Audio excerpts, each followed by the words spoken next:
Hello friends, in this video number 2, Standard 12, Chapter 5, Principles of Inheritance. In this video, we will discuss the genetics further. First of all, dear students, I would like to share one explanation, that is regarding here, the Mendel is just considered as a founder of the branch that is genetics. बेटा संभालना कि जो Mendel थे वो genetics की branch के founder थे. He was the founder of this branch genetics. अब जो फर्स्ट वीडियो के अंदर हमने देखा मेंडल्स मोनाविड एक्सपेरिमेंट्स देखे. अब यहाँ पे मेरे को एक चीज़ समझाने का है कि जो मेंडल साइंटिस्ट ने अपने एक्सपेरिमेंट्स के अंदर टॉल प्लांट्स लिए, शॉर्ट प्लांट्स लिए, तो जब आप सुन रहे हो, देख रहे हो, तो आपके दिमाग में क्वेश्चन अराइज होता है कि मेंडल भैया या मेंडल साइंटिस्ट को ये पता कैसे पड़ा कि जो उन्होंने टॉल लिए वो प्लांट्स होमोजाइगस है कि हेट्रोजाइगस है. मतलब एक चीज़ संभालना, मैं पढ़ाते पढ़ाते कई बार बताऊंगा आपको कि मेंडल जो थे वो प्रिस्ट थे. तो भगवान यीशु ख्रिस्ट उनके ख्वाब में आके, सपने में आके बोल के गए कि जा बच्चा, ये बीज पकड़, पी प्लांट का है, उगाना, बड़ी हाइट होगा या ये छोटी हाइट होगा. अगर मेंडल इंडिया में होते तो ये कंसेप्ट जेनेटिक्स में से वो चाहते तो करोड़ों रुपए कमा सकते थे. जा बच्चा, हाइट बड़ी होगी तो मनोकामना पूर्ण होगी, हाइट छोटा होगा तो better luck next time. Mendel भी डिसाइड कर सकते थे और पूरा जेनेटिक्स खत्म हो जाएगा तो आप भी डिसाइड कर सकोगे. अब यहाँ पे क्वेश्चंस बहुत इंटरेस्टिंग है, पूछा जा सकता है 2-3 एंगल से, बोर्ड में और मतलब थियरी के अंदर और एमसीक्यू के अंदर भी कई बार आता है कि how the Mendel has decided the parental progeny is homozygous tall or it is heterozygous tall. तो यहाँ पे हम हमारा पढ़ाई करना शुरू करते, एक्सप्लेनेशन देना स्टार्टअप लेता हूँ कि this I can say the methodology adopted by Mendel whether the plant is homozygous tall और heterozygous tall. तो सबसे पहला यहाँ पे जो कंसेप्ट है उसको हम देखते हैं, पढ़ते हैं, उसको बोलते हैं test cross. That is test cross. What is test cross? This phenomena is printed on page number 74. The test cross is nothing but said to be the method developed by Mendel whether the plant he has selected it is capital T or small t. अगर मैं बात करूँ, इससे पहले का थोड़ा revise करें तो कैपिटल टी हम यहाँ पे टॉल लिखते थे और स्मॉल टी यहाँ पे अपन शॉर्ट लिखते थे. तो क्वेश्चन बड़ा कन्फ्यूजन, क्वेश्चन मार्क इधर आता है. और क्वेश्चन मार्क क्या आता है? ये क्वेश्चन मार्क क्या आता है कि ये जो टॉल लिया वो कैपिटल टी वाला टॉल है और कैपिटल टी स्मॉल टी वाला टॉल है. वो कैसे डिसाइड किया होगा?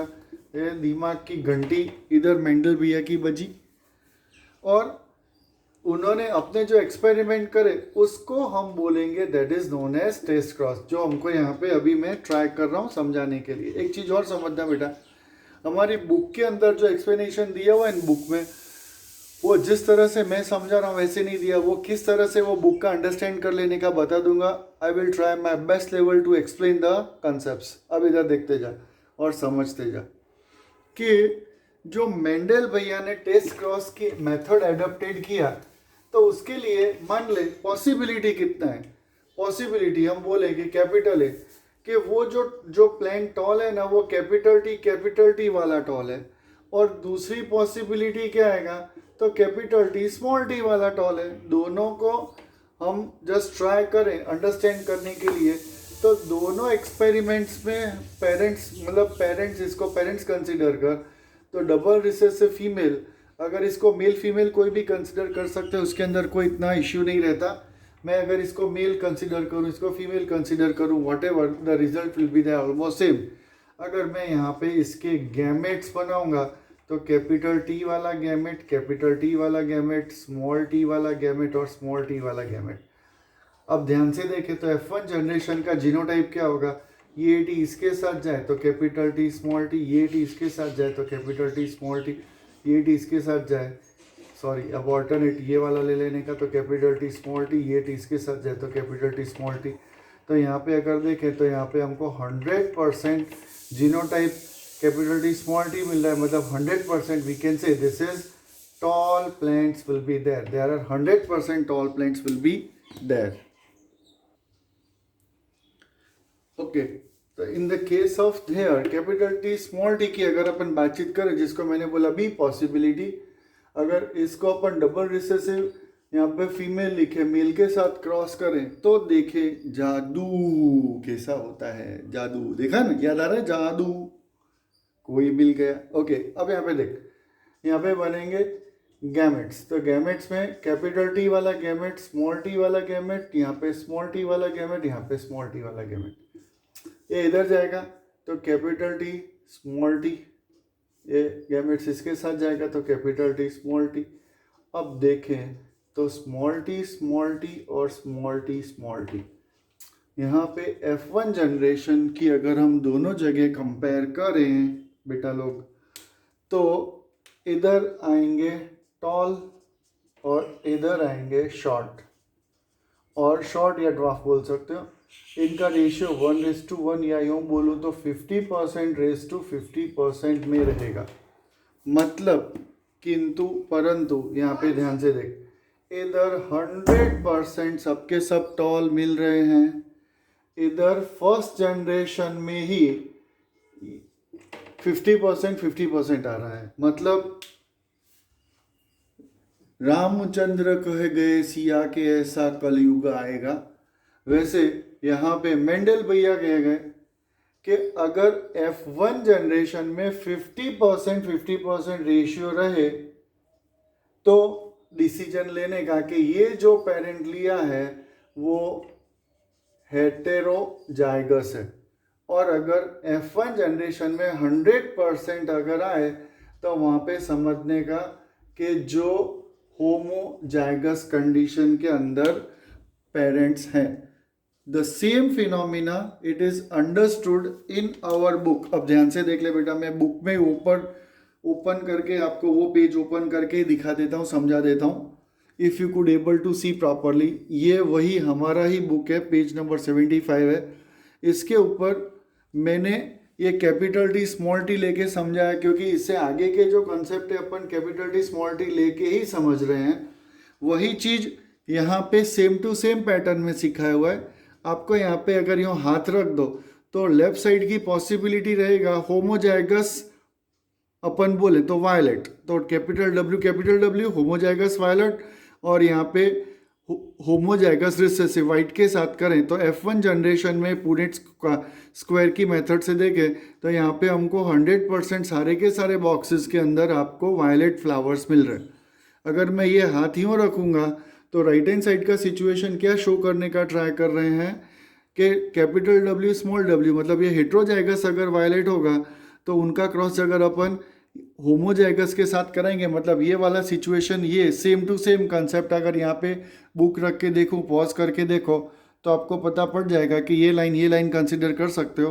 तो F1 जनरेशन के अंदर अगर आपको 50% वाइट और 50% वायलेट मिले तो समझ देगा कि ये जो वायलेट फ्लावर है वो कंडीशन राइट हैंड साइड का दैट इज हेट्रोजाइगस वायलेट है और लेफ्ट हैंड साइड का होमोजाइगस वायलेट है। तो this is just say I have try to explain with one example by capital T and try to explain the word that is whatever it is printed in your textbook. Just dear students, see, whenever I have started my preparation of the videos and uploading on YouTube's, again, like I am using the word, I am trying my level best, okay, I am trying my level best, but for you have to can say pause, listen my words and try to grab the terms that I am trying to explain, then and then only you could able to understand this concept very easily. Okay, so by looking this forward, on the basis of that, the Mendel has derived the law of dominance, law of segregations, and among them law of dominance. They are the 3 points printed on your page number 75. Okay, characteristics are controlled by this design units called factors. Factors occurs in pairs and in the dissimilar pairs. One is always dominated, the other is recessive.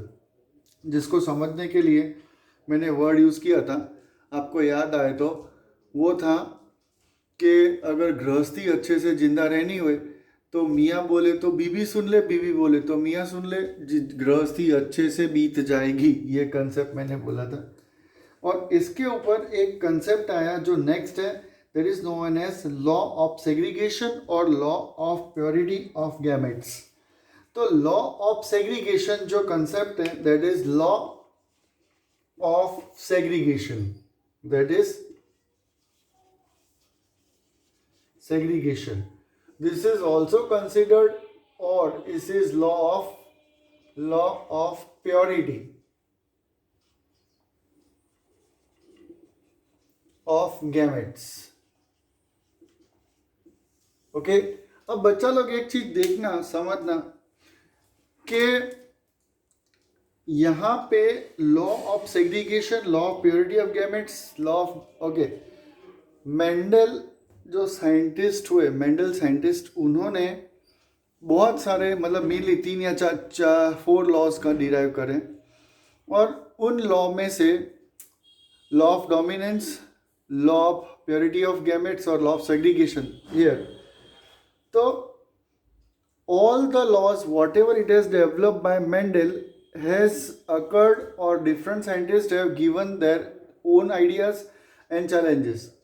हमेशा मैं बताता हूँ genetic start होता है तब कि हम evolution में पढ़ेंगे, साइंटिस्ट ने लॉ दिया और उसके बाद वो लॉ रिजेक्टेड हो गया। लेकिन आज तक की हिस्ट्री में मेंडल ही ऐसे साइंटिस्ट हैं जो हम पढ़ने वाले हैं कि जो मेंडल ने जितने लॉज दिए उसमें से सबके लॉज के चैलेंजेस मिल गए।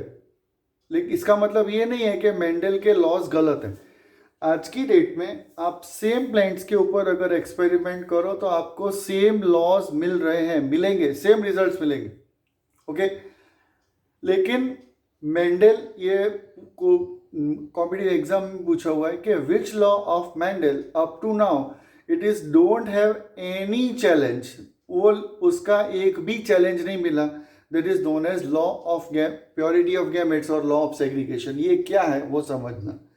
तो law of purity of gametes और लॉ ऑफ सेग्रीगेशन कौन सा कंसेप्ट शो कर रहा है कि at the time of gamete formation whatever the parent is homologous or it is heterozygous, homologous, heterozygous, the gametes will be always pure. Sir नहीं समझ में आया। ओके, अब इधर देख, ये गैमेट्स की लाइन को पूरी लाइन अगर आप देख लो, if you see the entire line of the gametes देख लो, तो पेरेंट्स होमोजाइगस हो, that is capital T small T वाला हो तो भी gametes capital T small T आ रहा है, स्मॉल टी वाले पेरेंट्स हो तो भी स्मॉल टी आ रहा है। और अगर पेरेंट्स हेट्रोजाइगस हो तो भी जो गैमेट्स आ रहे हैं वो गैमेट्स आर प्योर। मतलब यूं बोले तो law of purity of gametes what it indicates कि whatever the parents they are homologous or they are heterologous, the gametes are always pure on the genetic content. This is known as law of purity of gametes. अब next topic ध्यान से देखना समझना। Next concept I am trying to explain, that is known as incomplete dominance. What is the meaning of incomplete dominance? बेटा step by step समझते जाना, जितना experience है वो एक्सपीरियंस से शेयर कर रहा हूँ, समझाने का ट्राई कर रहा हूँ। और मैं लगभग मान के चलूँ कि जब से ये सब कोरोना काल आया है तब से मैं भी अपडेट हो रहा हूँ। लेकिन कुछ कंसेप्ट्स ऐसे होते हैं कि टीचर टू टीचर यूनिक रहते हैं, वैसे यहाँ पे एक कंसेप्ट है बहुत यूनिक रहेगा संभालना, क्योंकि मैंने जितने भी वीडियोस देखे अभी तक, एक चीज़ भरोसा रखना कि, और ये मेरा फेथ है, इथिक्स है, आज की डेट में हम इंडिया के अंदर एजुकेशन टिका हुआ है, मे बी पॉसिबल। मैं नहीं बोलता कि मैं 100% फॉलो कर रहा हूँ, लेकिन हाँ मैं फॉलो करता हूँ। आई एम जस्ट, मेरे कुछ पर्सनल इथिक्स हैं कि जो चीज़ मैं सेटिस्फाई होता हूँ ना वही काम करता हूँ, पढ़ाते पर्टिकुलर एजुकेशन के टाइम पे खास। ये चीज़ मेरे को एक मेरे गुरु हैं उन्होंने सिखाया हुआ है। कल या परसों उनकी डेथ हो गई, चौधरी गैमर भाई, एक्स प्रिंसिपल मेरी स्कूल के। कोरोना की वजह से ही उनका डेथ हुआ है। Sorry, I am very much hurt. उन्होंने एक चीज़ सिखाया था कि भावेश जो भी दिख रहा, मैं गुजराती में बोल रहा हूँ बाद में, सॉरी हिंदी गुजराती इंग्लिश, कि बेटा देख, अगर बच्चे को जब भी आप पढ़ाने जाओ, क्लास में जाओ, तो गप्पे मत मारना, झूठ मत बोलना, ओके? अच्छे से पढ़ाना, क्योंकि बच्चा उस टाइम पे जो भी आप बोल रहे हो आपको गुरु मान रहा है, सीख लेगा, समझ लेगा, एक्सेप्ट भी कर लेगा। लेकिन बाद में अगर वही फील करा और उसको रियलाइज होगा ना, तो वो उस टाइम पे आप ऊपर वाले के दरबार में ना आप एक रॉन्ग, आपका जो डिमेरिट्स काउंट हो जाएगा। वैसा कंसेप्ट है यहाँ पे बेटा, खास संभालना कि जेनेटिक्स जो है ना, जेनेटिक्स हकीकत में बोल रहा हूँ, मैंने बहुत अच्छे से पढ़ा है, I am knowing very well. मैंने अभी तक जितने वीडियोस देखे ना, ये कंसेप्ट उस एंगल से कभी किसी ने नहीं पढ़ाया। जैसे यहाँ पे कंसेप्ट बोल रहे हैं इनकम्प्लीट डोमिनेंस, तो पहला इनकम्प्लीट डोमिनेंस ये है क्या? तो यहाँ से जितने भी आगे स्टेप बाय स्टेप पढ़ेंगे बेटा, सुनना कि incomplete dominance, what is incomplete dominance? तो incomplete dominance is said to be the such a concept in which it is said to be the challenge to Mendel's law of dominance।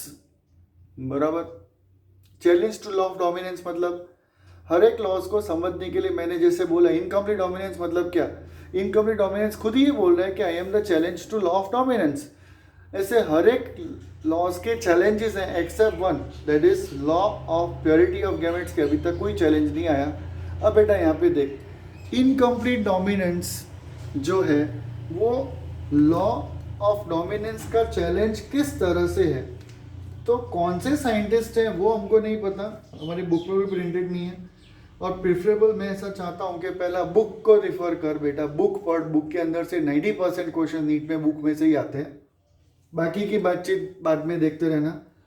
क्योंकि sorry I am using this word, educational mafias what ever, वो आपको जो NEET के अंदर बाहर का है उसके ऊपर फोकस करेंगे। बेटा बुक पढ़, बुक के अंदर से 90% क्वेश्चन है, आप चाहो तो 4 साल का डेटा निकाल सकते हो। अब इधर देखते जाए कि इनकम्प्लीट डोमिनेंस जो वर्ड है, what is the meaning of incomplete dominance? Incomplete dominance जो एक्सप्लेनेशन है वो कैसा है, तो स्नैपड्रैगन, स्नैपड्रैगन फ्लावर का नाम है, उसके अंदर एक रेड कलर के फ्लावर्स होते हैं और एक वाइट कलर के फ्लावर्स होते हैं। इसको अगर पेरेंट्स कंसीडर करें तो ये मेंडल्स मोनोहाइब्रिड एक्सपेरिमेंट्स के जैसा ही कंसेप्ट है कि flower colour red versus white, okay, red is dominate, white is recessive, ऐसी अगर बातचीत करें व्हाटएवर। तो यहाँ पे जब हम F1 जनरेशन का जीनोटाइप देखते हैं, फिनोटाइप देखते हैं, तो ये मैंने रेड लिखा, व्हाइट लिखा, वो क्या है, तो रेड और व्हाइट जो है ना वो फिनोटाइप है। यहाँ पे F1 जनरेशन में एक्सपेक्टेड फिनोटाइप क्या था, एक्सपेक्टेड फिनोटाइप में को या क्या लिखना पड़े, तो पेरेंट्स में से या तो रेड या व्हाइट दोनों में से कोई भी एक लिखना पड़े ना। अब यहाँ पे अगर देखें F1 जनरेशन में, यहाँ पे इंस्टेड ऑफ रेड और व्हाइट, यहाँ पे वो साइंटिस्ट हैं उनको पिंक मिला, पिंक मिला, पिंक। अब पिंक मिला तो वापस क्वेश्चन मार्क कि पिंक क्यों मिला, तो यहाँ पे इनकम्प्लीट डोमिनेंस कैसे बोल सकते हो, तो यहाँ से हम बोल सकते हैं ना, that is by looking F1 genotype we can say it is challenge to Mendel's law of dominance. कैसे, तो इधर पिंक क्यों मिला, क्योंकि अगर डोमिनेटेड रिसेसिव कोई भी एक डोमिनेटेड होता तो यहाँ पे वो कैरेक्टर हमको मिलना चाहिए था, ऐसा नहीं मिला, उसके बदले पिंक मिला। तो एक क्वेश्चन यहाँ पे कि it is say to be the Mendel's law of challenge to the law of dominance.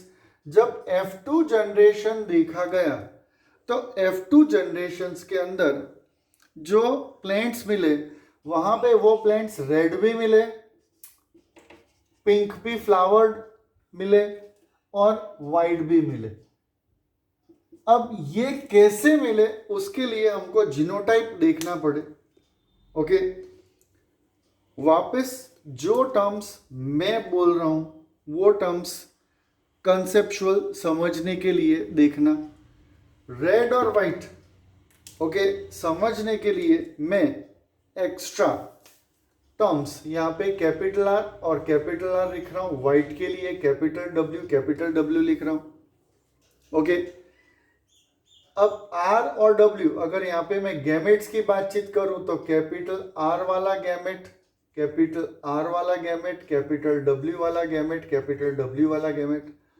अगर मैं इसका इसके साथ कॉम्बिनेशन करूं तो कैपिटल आर कैपिटल डब्ल्यू, इसका इसके साथ कॉम्बिनेशन करूं तो कैपिटल आर कैपिटल डब्ल्यू, इसका इसके साथ कॉम्बिनेशन करूं तो कैपिटल आर कैपिटल डब्ल्यू, इसका इसके साथ कॉम्बिनेशन करूं तो capital R capital W. F1 में जितने हैं देख ले तो यहाँ पे आपको कैपिटल आर और कैपिटल डब्ल्यू ही मिलेगा, that is capital R capital W. Okay, अब नेक्स्ट F2 जनरेशन के लिए मेरे को यहाँ पे वापस कैपिटल आर और कैपिटल डब्ल्यू लिखना पड़े। अब यहाँ पे अगर मैं गैमेट्स की बातचीत करूं तो capital R gamete, capital W gamete, capital R gamete, capital W gamete. अब यहाँ पे कॉम्बिनेशन देखें तो capital R capital R, capital R capital W, capital W capital R और कैपिटल डब्ल्यू, मतलब रेशियो 1:2:1 आया। ये रेशियो 1:2:1 जो आया, Mendel's monohybrid ratio 1:2:1, incomplete dominant ratio 1:2:1। अब तो ये क्यों आया, तो उसके लिए कंसेप्ट यही रहेगा। तो it is said to be the challenge to law of incomplete dominance. ये इनकम्प्लीट है, इनकम्प्लीट, और इसको समझने के लिए बेटा ध्यान से देखना, मैंने यहाँ पे एक चेंज किया है, वो चेंज किया है वो भी बता देता हूँ। और आपको इनकम्प्लीट डोमिनेंस याद रखना हो तो उसके लिए, जैसे लॉ ऑफ डोमिनेंस के लिए मैंने आप लोगों को एक ट्रिक दिया था, एक टिप दिया था समझने के लिए, अंडरस्टैंड करने के लिए, कि मेंडल्स मोनोहाइब्रिड के अंदर जो law, that is law of dominance, कि मेंडल भैया बोल गए कि बच्चा गृहस्थी अच्छे से जिंदा रहनी है, तो मियाँ बोले तो बीवी सुन ले, बीवी बोले तो मियाँ सुन ले, तो गृहस्थी अच्छे से बीत जाएगी। वैसे लॉ ऑफ इनकम्प्लीट डोमिनेंस को समझने के लिए मैं यहाँ पे बोल रहा हूँ कि लॉ ऑफ इनकम्प्लीट डोमिनेंस है ना, उसको समझने के लिए ये जो जीन्स है ना वो हंसों का जोड़ा है। आप बोलोगे सर हंसों का जोड़ा मतलब? हंसों का जोड़ा एक ऐसा जोड़ा होता है कि जो एक मर जाता है तो दूसरा भी मर जाता है, मतलब incapable to give their colour. हंसों का जोड़ा है, दोनों जोड़ी में ही चाहिए। अगर जोड़ा बिखर जाएगा तो they are incapable to survive, मतलब यहाँ पे दोनों पेयर्स में चाहिए, मतलब चाहिए। अगर पेयर डिस्टर्ब हो गया तो ना चले, दोनों सर्वाइव नहीं कर सकते। तो इनकम्प्लीट डोमिनेंस क्या है, तो वो हंस का जोड़ा है, मतलब मेल और फीमेल, स्वान आप बोल सकते हो, कि दोनों में से एक भी मर जाएगा तो दूसरा भी मर जाएगा, मतलब they are not capable to give their colour in heterozygous conditions. अब ध्यान से देखना बेटा, ये हेटेरोजाइगस कंडीशन आया तो जोड़ी डिस्टर्ब हो गया ना, तो यहाँ पे पिंक आ गया। अब रेड, पिंक और व्हाइट F2 जनरेशन में आया, तो इस कंसेप्ट से मैंने आपको एक टर्म यूज किया था समझाने के लिए बच्चा, कि मैंने यहाँ पे R और W यूज किया है। हमारा वापस वही बुक के अंदर यहाँ पे रेड के लिए R और व्हाइट के लिए स्मॉल r लेटर यूज किया है। I am not challenging anyone, क्योंकि चैलेंज मैं करना पसंद नहीं करता, ये मेरी फितरत नेचर में नहीं है। अब यही चीज मैं आपको बेटा स्मॉल r और कैपिटल R कंसेप्ट से समझा देता हूँ, जो मेरे को लगता है पर्सनली कि जो गलत है। क्योंकि कैपिटल R स्मॉल r हम कब लेटर यूज करते हैं, that is dominant and recessive show करने के लिए, whatever it is printed that I am trying to explain. यहाँ पे कैपिटल R के लिए कैपिटल R यूज किया है और व्हाइट के लिए स्मॉल r यूज किया है।